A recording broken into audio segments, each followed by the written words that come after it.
accruing, whether it's fame, actual fame, or just the competition comparison trap, it's always there. There's a real draw of being swayed by social approval. How should people learn to get less distracted by status games in that way? I think it just helps to see that status games don't matter as much as they used to.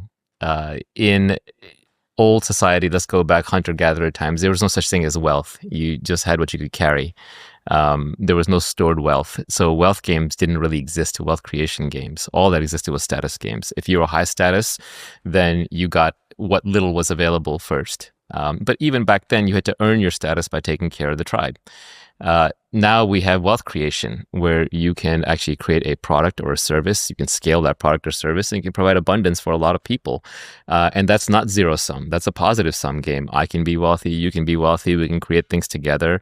And clearly, since we are all collectively far, far wealthier than we were in hunter-gatherer times, wealth creation is positive. But status is limited. There's limited status to go around. It's a ranking ladder. It's a hierarchy.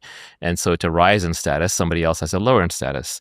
Now, you can have multiple kinds of status, so you can expand some kinds of status, but it's not like wealth creation where it can go infinitely, where we can all be, living in the stars and moon bases or Mars colonies or what have you.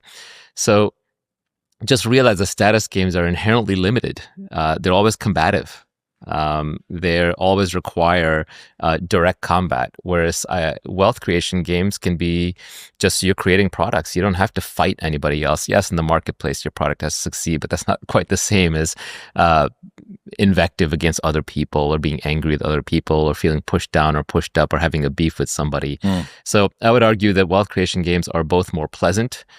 They're positive sum, and they actually have concrete material returns. If you have more money, you can buy more things. Show me where you can exchange your status at the bank. Exactly. Yeah, it's vague and it's fuzzy. Now, you see people get rich. They have money. What do they want? They want status. So they go to Hollywood, start starring in movies. They donate to nonprofits. They go to Cannes or Davos or what have you.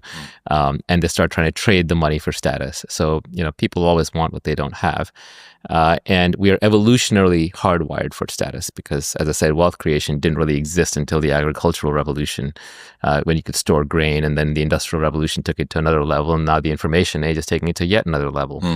But there's never been an easier time to make money. Yes, it's still hard, but there's never been an easier time to create wealth because there's so much leverage out there. There's so much opportunity.